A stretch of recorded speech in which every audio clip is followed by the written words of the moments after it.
Hi, thank you for clicking on this video. I hope you give it a thumbs up. Please subscribe because there's more content coming up in these little bit of days I have left before Med 2.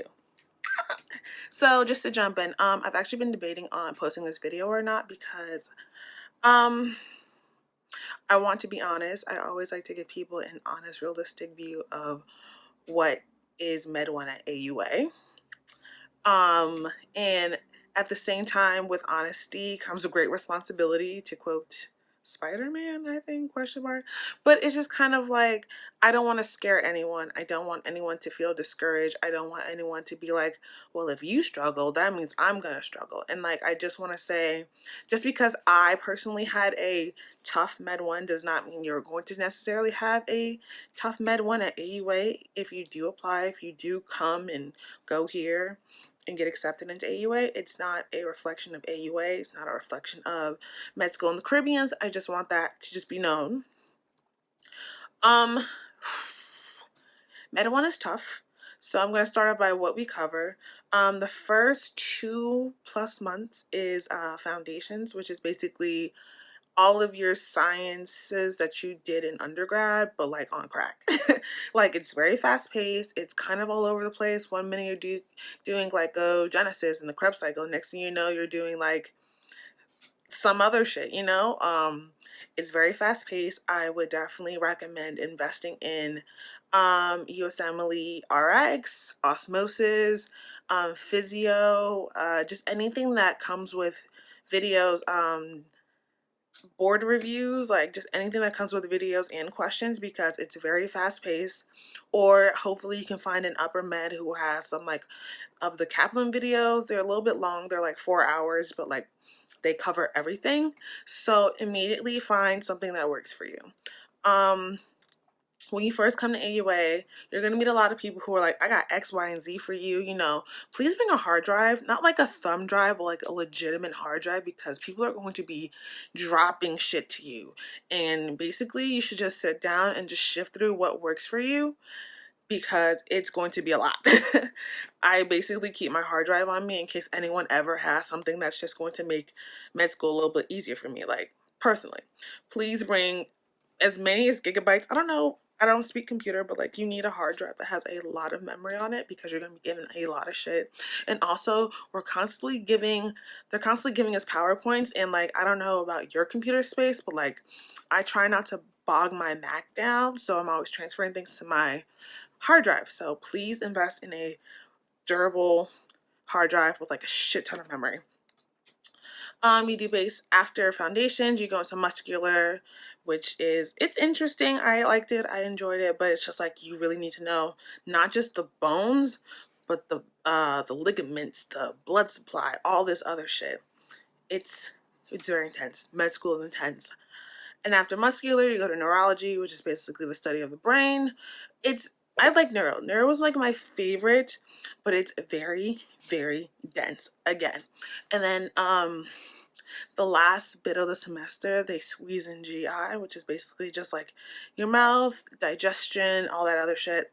GI is, it wasn't that bad. GI was not that bad. I know some people hated it, but I'm just like, once you really just get the logistics of it and like how each thing works, you're like 10 out of 10. Like, it wasn't that bad. Probably not a 10 out of 10, but like a solid 6 out of 10. For me at least. Okay. It's so long. Med 1 is the longest semester. It's the toughest semester. It's not uncommon for people to repeat. It's not uncommon for people to take leave of absences because they're overwhelmed, they're stressed, they're falling behind. Like, it's very easy to fall behind. And like, you know, sometimes some people fall behind so badly that they're just kind of like, bruh, I need a leave of absence, blah, blah, blah. So it's not common. Like, we came in, I don't know the actual number, but I do remember the first couple of weeks when people came to lecture, like, the hall would always be packed. And by the end of the semester, like, it really dwindled the fuck down. Like, when we would have our formatives, it used to be like so many people, and then eventually, like, it really got very small. Like, it's very common for people to drop out of med school. Please don't let that affect you, because it really fucked with my mind. It was just like, yo, like, this person is leaving. Like, I thought they were doing like they were in the top 10 and you're telling me they're just fucking leaving, they're dropping out. Like, okay, so like get your mind around that some people just fucking leave med school. Okay, that took me a while. So let's talk about classes. Lecture is not mandatory. They actually record lecture and they put it on this thing called Echo 360. You can either watch it live or you can just watch it after lecture. I mean, after small group or something else, but you don't have to actually physically go to lecture. I went because I kind of like the routine. It gets my day started and it's just like, it makes me accountable. So I didn't always attend lecture. Like I try to make it a point to go like at least a smooth 75%. There are some people who never step foot into lecture. There are some people who start out super strong, like I'm going to lecture every day. And then by next semester, they're like, who? Who is that professor? Who? I've never seen this name before. Like there are people who are like that. Honestly, do what works for you. You can watch it online, you could watch the live recording, or you can show. It really comes down to your personal preference. Lectures were at like 8. I lived in Amore Villas 3, beautiful place. It's very, very far, and we were the first people to be picked up. So I would have to get up at 6 to make the 7:20 to make it on time for this 8 a.m. lecture, which was mostly every day, Monday through Friday. And the good thing about lecture, it wasn't that long. It was like either 8 to 10, 8 to 11, and then we have small group from like 12 to 2 or some other shit. And then you have lunch, and then you study for the rest of the day. That was my schedule. I believe they're going to keep that schedule for the next med one. So I've heard about other Caribbean medical schools where they're in class from like 8 to 5, and then after that, they just study till like whenever. That is not the case at AUA. It's very, they know that we spend most of our time studying, so they try not to monopolize our times with like super long lectures. I hope this doesn't come off like prejudice or like races. There are a lot of foreign professors and they have very thick accents, very thick Indian accents, very thick African accents. I can kind of understand because I'm Nigerian, so like a thick African accent is not that hard for me to decipher, but like a very thick ass Indian accent, you're just kind of like, okay, so I'm gonna opt out of your lecture and just read the book. Thank you. Just to make note of that. So like I said, lecture's not mandatory, but small group is. You cannot miss small group unless you have either like a note from like the health clinic or like some extraneous situation. There are some facilitators who were very cool. Like I had my friend Anya, her facilitator was really chill. You had like this one guy who would literally show up an hour late for a small group and he wouldn't like trip. But then if my facilitator was like, this one guy was late because his car broke down and he was like, well, next time I need proof, blah, blah, blah, blah, blah. And I was just like, right. Anyway, small group is mandatory. You meet almost every day after lecture. You guys do certain topics, not certain topics, you the topics that are on the calendar. There is like a Google, a Google calendar that we follow, and there are certain topics. Like what's being discussed in lecture won't always be discussed in small groups, so it's either the topic from the day before. Yeah, it's always the day before topic. So it gives you time to kind of catch up. Like if you're behind, you're like, at least I'm not behind for small group. Stay on top of small group shit. If you can't stay on top of lectures, stay on top of small group bullshit. That's it. It accounts for like 1.5%.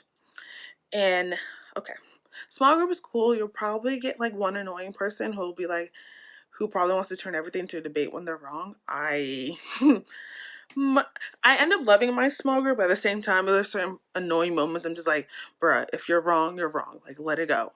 Let it go. Okay, we want to go and study. We want to go and sleep. We're all fucking tired. I liked my small group. I thought they were really cool people. We still have our group chat. Someone is probably dropping memes right now, but my island phone is dead. So small group is cool. So attendance in small group is 1.5, like I said. And then what else do I want to talk about? ICM is basically like our clinical skills where we work with patients. It happens after we're done with foundations. Yeah, I think so. Don't quote me. Just look at your calendar. But like, honestly, bring like a solid 5 business outfits. I end up bringing so many business clothes, and it, like, ICM is once a month. I end up just rotating, yeah, I was really like upset with myself for bringing so much like business clothes when I spend most of my time in leggings and like oversized t-shirts, like I'm in one right now. Yeah. Like I say in my in my other videos, it's everyone's very casual. Everyone's in a lot of athletic wear, a lot of sweatpants, a lot of leggings, a lot of like loose, chill clothing. Rarely do we get dressed up unless it's like for ICM or OSCE. So ICM, you meet once a month. You practice like clinical skills, like how do you test someone who's coming with like a fucked up knee or like a fucking shoulder issue. And most of ICM we spend doing the cranial nerves 1 through 12. And how do you test for that? Um, I think OSCEs, which is basically our final clinical exam for Med 1, it counts for 6.5%. It wasn't too bad. I did pretty well. Invest in a good stethoscope. Get a nice lab coat that because it's going to be it's gonna have your name on it in the AUA patch. Yeah, bring like a nice one because mine was like super oversized and like a legitimate doctor's coat, and I end up looking like a white floating marshmallow during a white coat. So, you can't save lives if you don't feel cute. And I did not feel cute in my fucking coat. I had to actually get it tailored and like hemmed. So don't bring a lot of business clothes personally. Like bring like a solid 2 really good business pants and like 5 solid business blouses or, button ups if you're a guy. Yeah, it's not that bad. I was a scribe, so I was really familiar with like taking patient history, doing the social, doing the family, asking them about their immunization. So it wasn't really anything that I was like stressed about because it was all familiar from like my previous experience as a medical scribe. If you like, I could do a video on become a medical scribe, and I worked with this company called Scribe America, and I had a lot of things to say about them. Okay. So we just did ICM, we did OSCEs. That's pretty easy. Okay, let's talk about testing. I know that's why this video might be a little long. I'm sorry if it's long. At least I'm giving you the tea. I'm giving you the tea, girls. So anyway, there are 2 major exams that count for anything at fucking AUA. CAS 1 and CAS 2. I forgot what the acronyms mean, but all you need to know is that everyone's going to be talking about CAS 1, CAS 2. CAS 1 is basically foundations and muscular. And then CAS 2 is neuro, GI, and stuff from CAS 1. Okay. So in CAS 1, it is mostly foundations. Like there's a little bit of muscular, but it was a shit ton of like foundations. So like if you struggle with orgo, if you struggle with like general chemistry too, I'm gonna need for you to bust out them notes, read up on it real quick, okay? Like I'm giving you a heads up now. I just spoke to someone who just got into AUA, and I was like, please start reading, get you a Chemistry for Dummies book, watch some videos, Ninja Nerds, whatever you need to watch so that you have at least something coming in. Yeah, so CAS 1 counts for 15%, and CAS 2 counted for 22.5%. You need an overall of which with everything included, it's like a 45% in order to make it to Med 2. I'm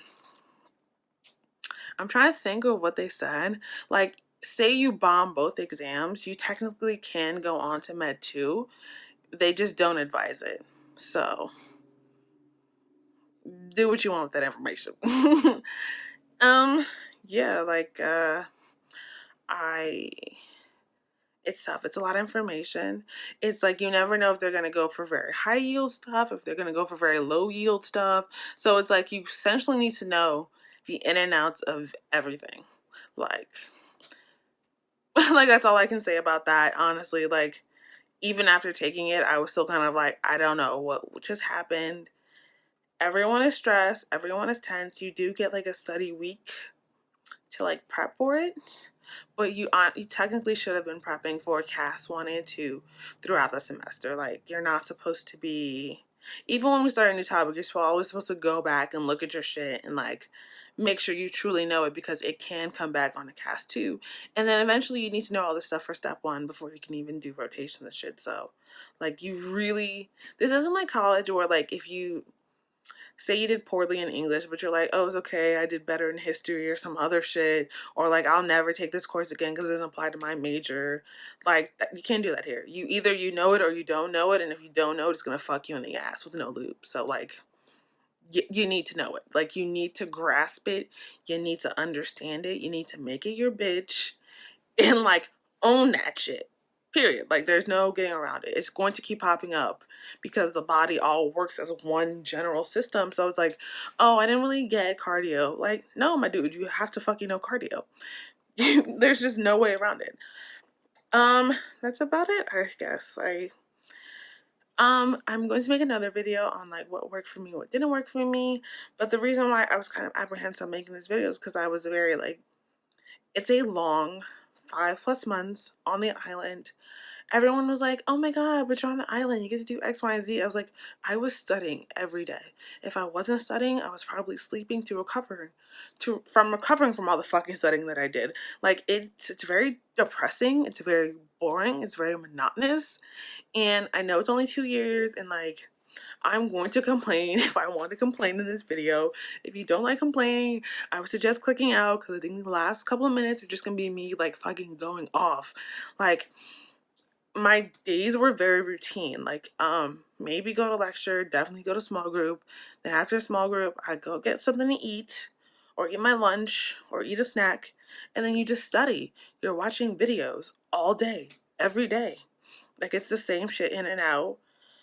And it just got to me. Like, I know this is something that I want to do, and I just have to get over this hump of like this monotonous. And the island is so dry. Like, there are some people who are like, oh yeah, I'm totally studying on the beach. I can't be one of those people. I slightly have to be uncomfortable. Like, you know, I have to be sitting in a little cubicle or sitting at a desk or somewhere and like forcing myself to study. Because if I go to a beach and study, ain't shit gonna be like, I'm not gonna be processing nothing in my mind if I'm at the fucking beach, my fucking notebook. Like, also, it is dumb hot. Don't nobody want to take their fucking device out to the fucking beach.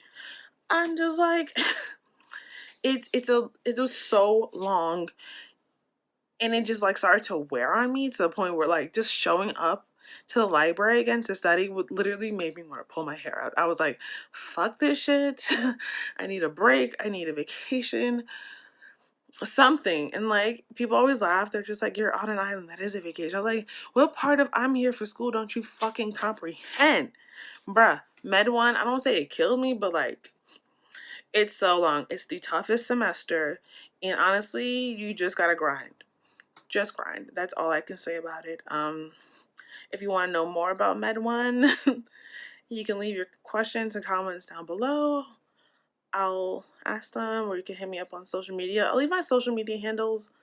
If you want to get in contact with me, let me know. Should I leave my email? Like, is that something y'all like would want? I don't know, but Med 1 was very tough and very long, and I only have like 20 something days till I go back for Med 2, so I'm just trying to be a doctor, bro. That's all I fucking want. I just want to be a fucking doctor. Like, I just want to be in the hospital living my fucking life. Anyway,